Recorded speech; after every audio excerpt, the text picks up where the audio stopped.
Bavandimwe ndabaramukije mu izina rya Yesu Kristo umwami wacu.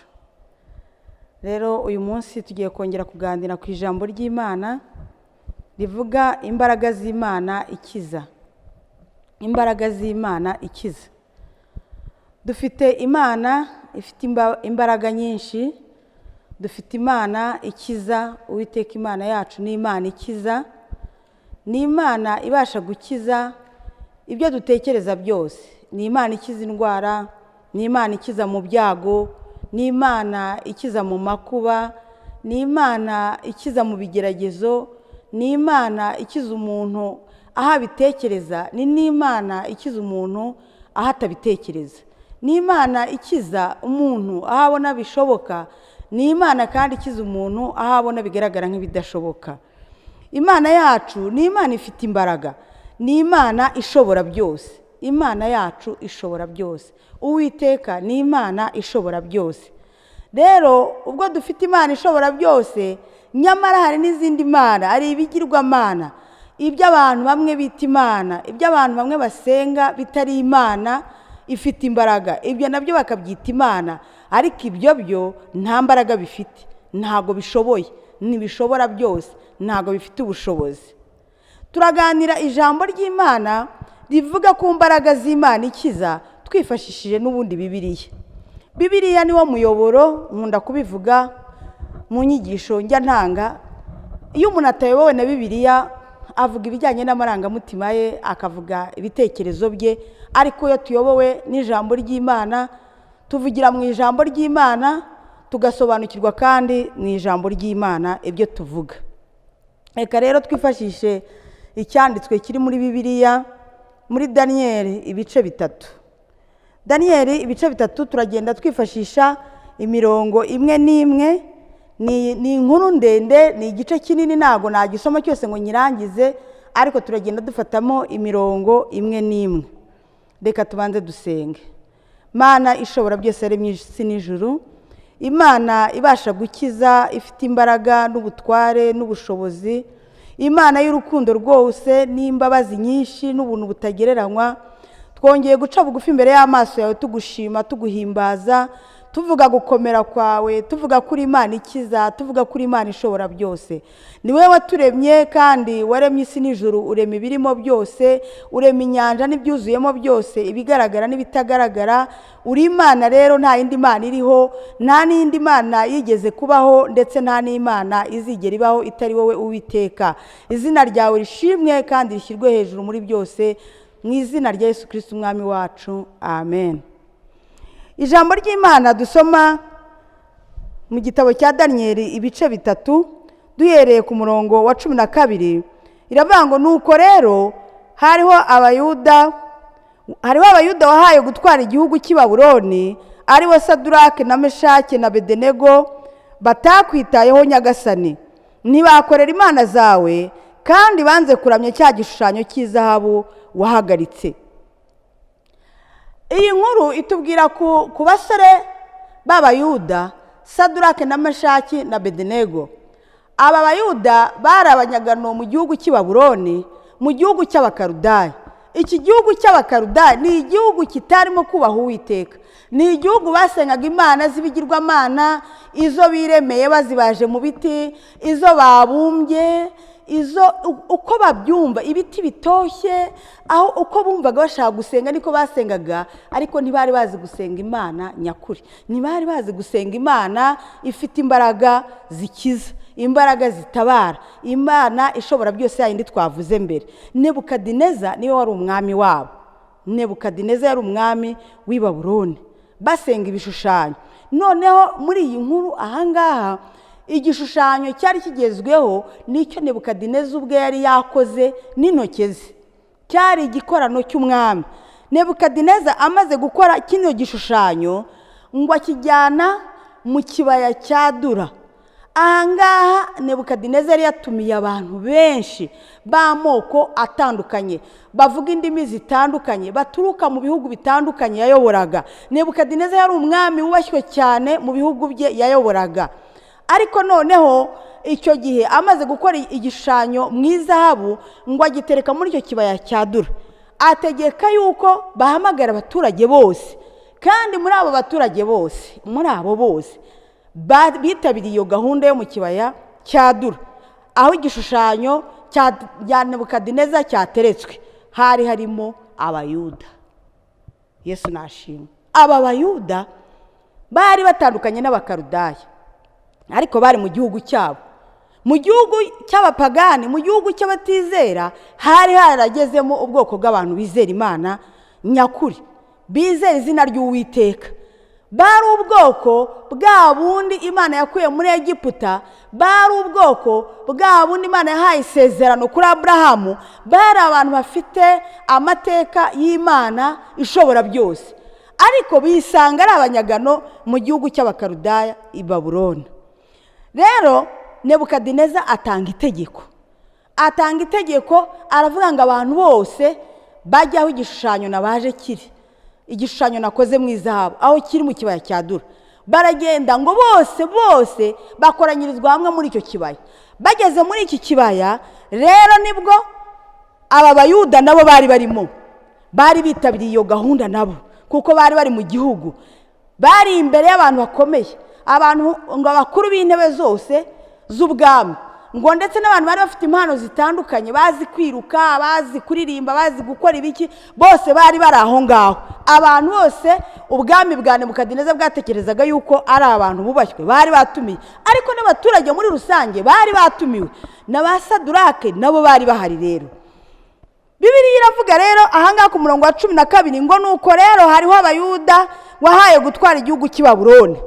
Iri jambo ryaje kuri Nebukadineza kubera yuko abantu bose bari bahawe itegeko, baravuga ngo ntihavuga inanga, ntihavuga amakondera n'amabubura n'ibindi bicurangisho ngo bikasakuza, ngo abantu bose bubararire igishushanyo Nebukadineza yakoze. Noneho igihe byakozwe abantu bose bakubarara, ngo wari ufite itegeko ry'umwami amaze kurangurura, amaze gutanga iryo tegeko, habonetse abantu batubahiriza iryo tegeko. Yesu nashimwe. Mu gihugu cy'abataramya Imana hari harimo abantu baramya Imana nyakuri Uwiteka, bazi Imana ikiza, bazi Imana ikwiriye gupfukamirwa, bazi Imana ikwiriye kubararirwa, banga kuramya icyo gishushanyo.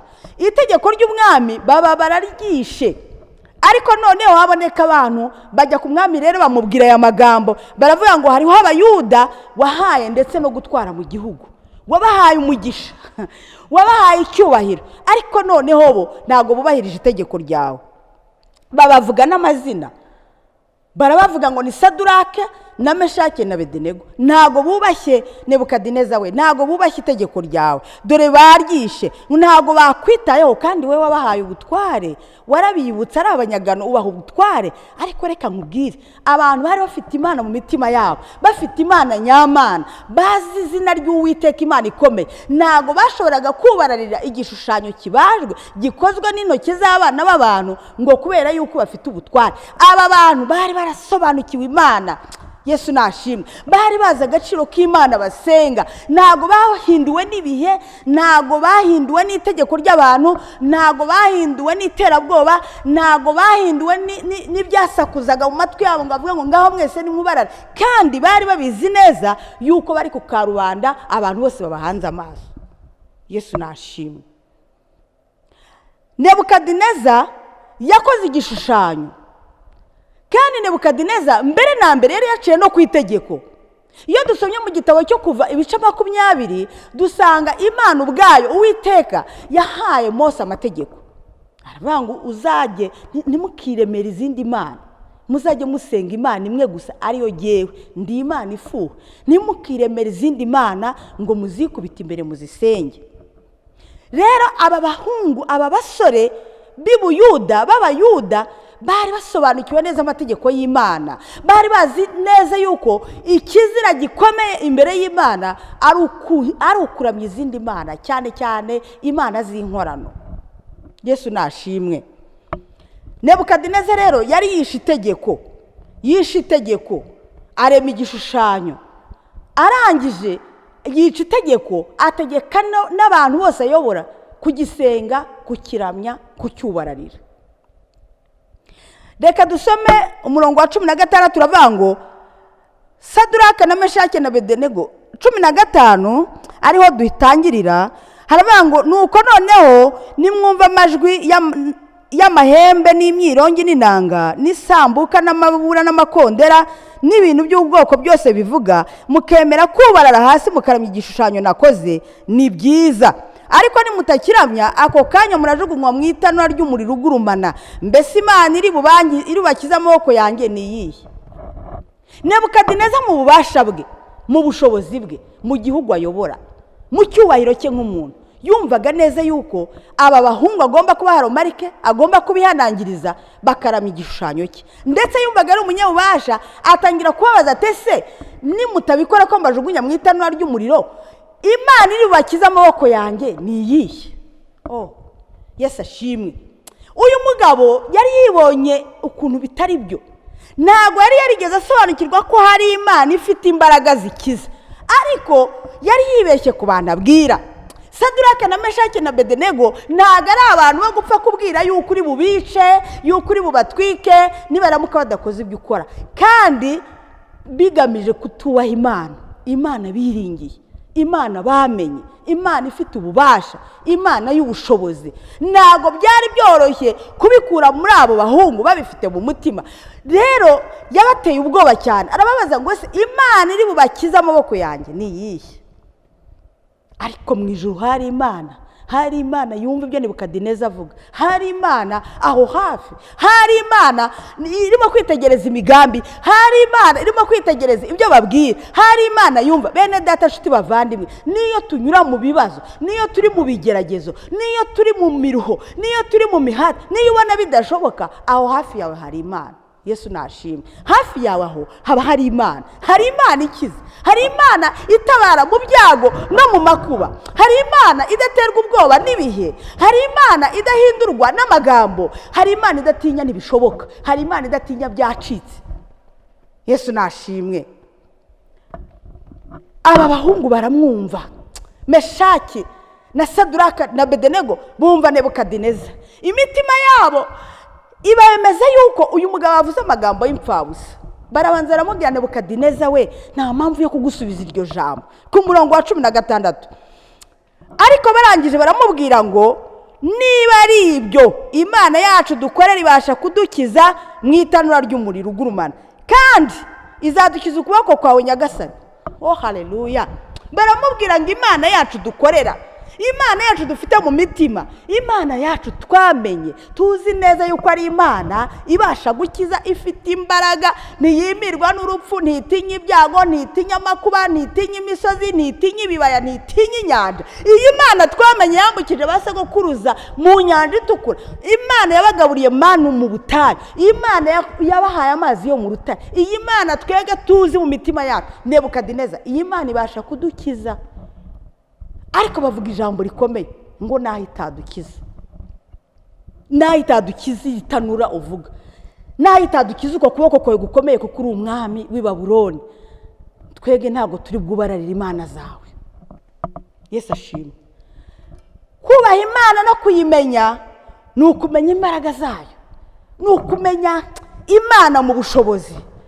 Yesu nashimwe. Hari igihe Imana tuyivuga mu kanwa, ariko twagera muri situwasiyo tukibagirwa Imana mu bushobozi, tukibagirwa Imana mu bubasha. Imana dusenga ni Imana y'ubushobozi, ni Imana y'ububasha, ni Imana y'ubutware, ni Imana y'imbaraga, ni Imana y'imbabazi, ni Imana y'urukundo. Ibyo bintu umuntu agomba kumenya. Gusenga Imana ari kubyibitseho. Gusenga twarabivuze, ntabwo ari ukudondobekanya amagambo menshi. Gusenga ni ukwizera, ukizera Imana kandi ukayizera mu bumana bwayo, mu bubasha bwayo, mu bushobozi bwayo. Yesu nashimwe. Iyo turebye mu gitabo cya Yakobo igice cya mbere umurongo wa 12, haravuga ngo hahirwa umuntu wihanganira ibimugerageza, hahirwa umuntu wihanganira ibimugerageza.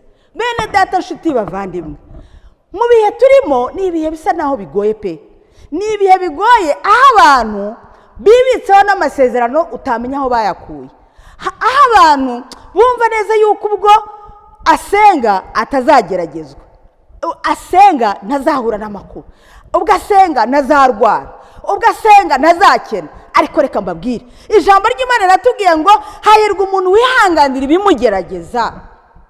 Yesu nashimwe. Ngo kuko namara kwemerwa azahabwa ikamba ry'ubugingo iry'Imana yateguriye abayikunda. Iri kamba ry'ubugingo Imana yariteguriye abayikunda. Hahirwa abantu bihanganira ibibagerageza. Iminsi yose uriho nanjye ndiho, tujya duhura n'ibitugerageza, tujya duhura n'ibitunaniza, ndetse tujya tunyura mu bihe biduhinyuza. Nta nubwo ibihe tunyuramo ari ngombwa ngo bigaragaza Imana, ahubwo ni ibigomba kugaragaza abo twe turi bo.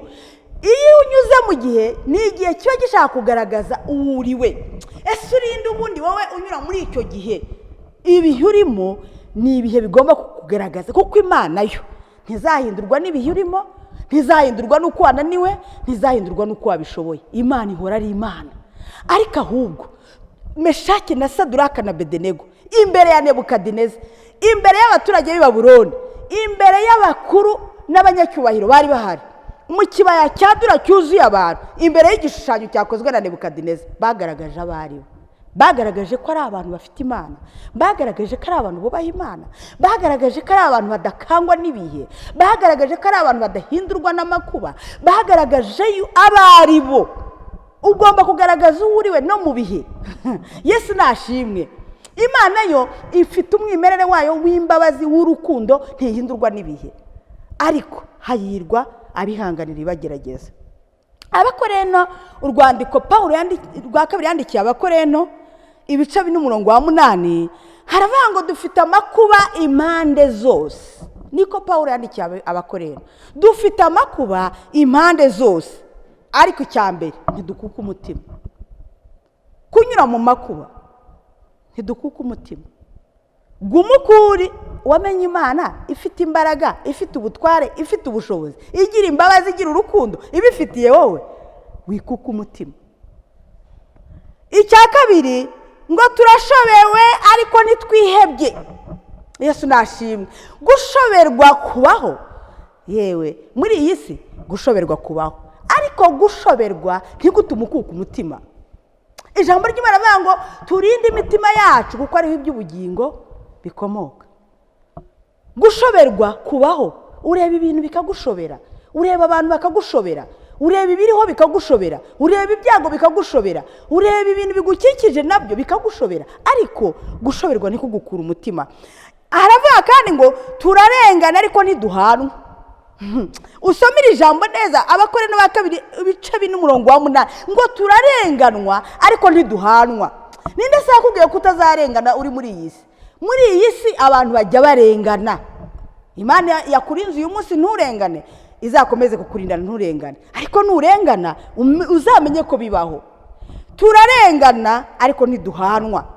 Ninde se utaduhana? Ni ya Mana ifite imbaraga zikiza. Saduraka na Meshaki na Abedenego bari imbere y'itanura ry'umuriro. Ibitekerezo byabo byarababwiraga ngo nubwo mwarengana ariko ntago Imana ibahana, ijuru riri kumwe namwe.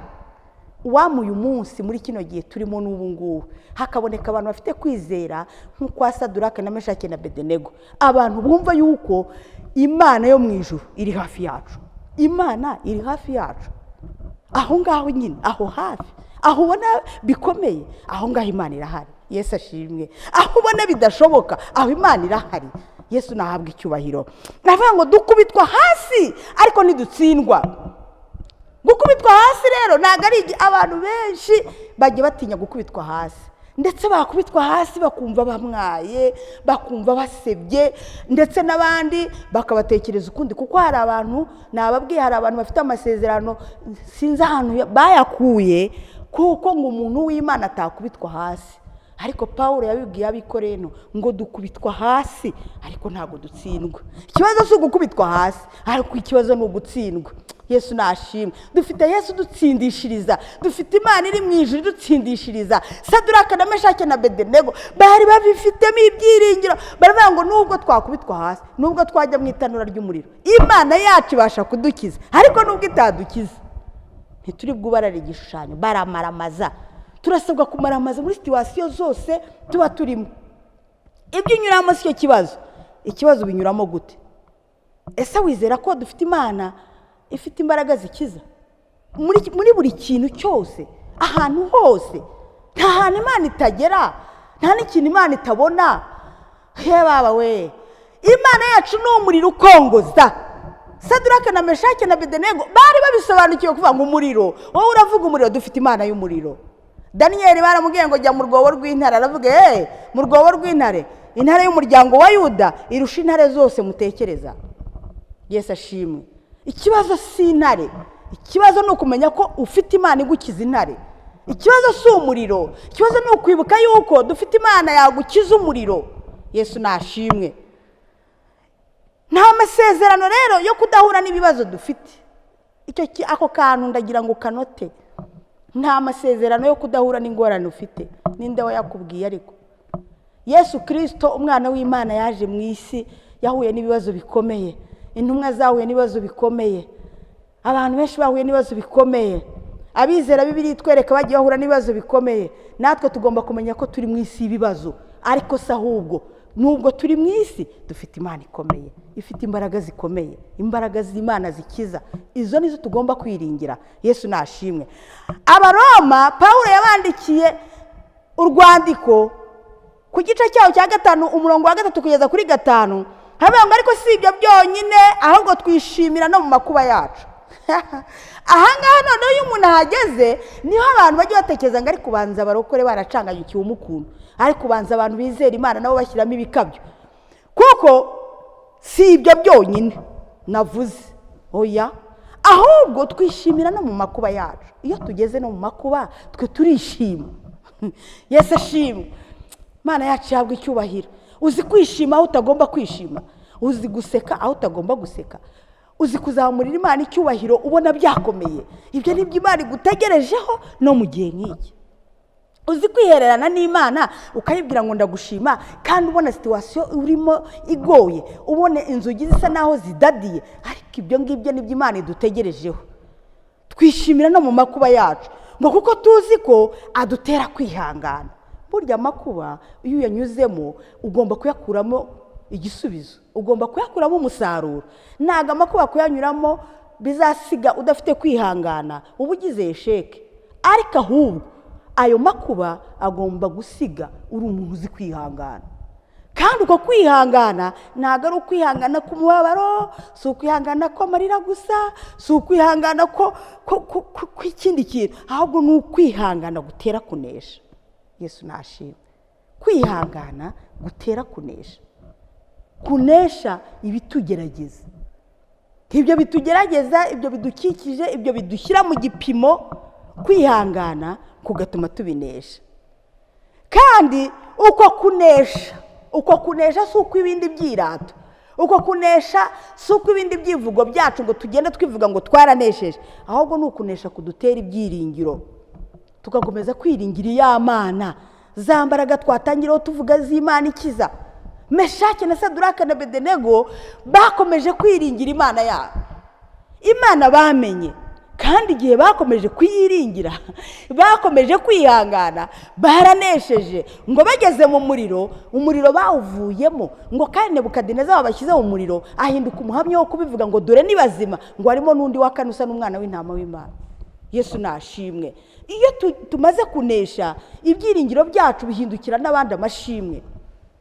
Ntabwo kunesha ari ibyirato byacu, ahubwo kunesha bivamo amashimwe agarukira Imana. Amashimwe yacu arongera akazamukira Imana, kandi tukarushaho kuyiringira. Yesu nashimwe. Mu bitugerageza bitari bimwe havemo kunesha, havemo ubutsinzi. Yesu nashimwe. Havemo ubutsinzi. Kandi dufite uwatuneshereje. Yesu Kristo yaratuneshereje. Yarabizi ko uyu munsi tuzahura n'ibigeragezo ibi n'ibi bimwe cyangwa ibindi. Aho unyura hose Imana irahari. Erega iyo Mana udahindukira ngo ubone, iyo Mana udahagarara ngo urebe, ariko irahari. Irahari uri maso, irahari usinziriye, irahari ubabaye, irahari unaniwe, irahari ucitse intege, irahari ufite imbaraga, irahari unezerewe. Imana irahari.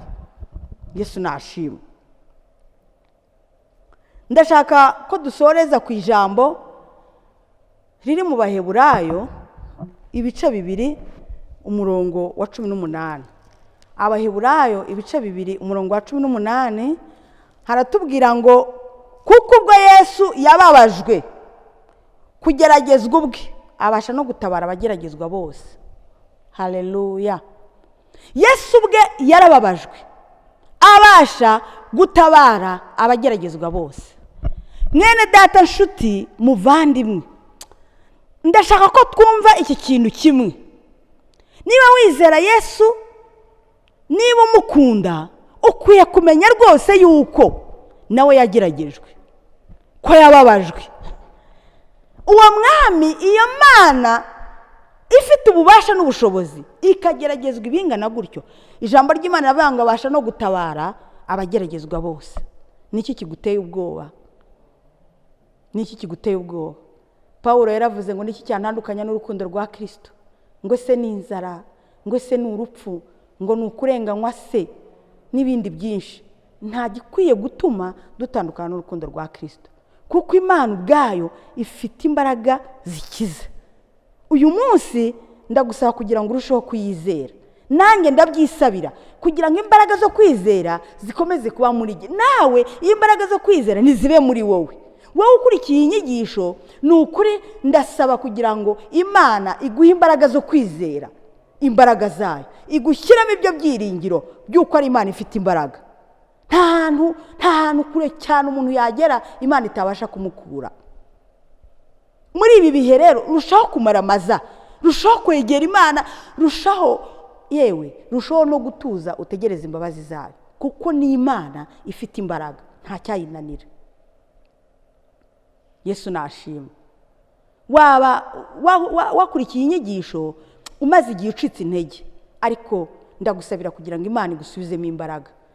Waba wowe umaze igihe wenda wumva hari ibintu bidasobanutse bituma wibaza ko niba ni Imana ibaho. Imana iriho.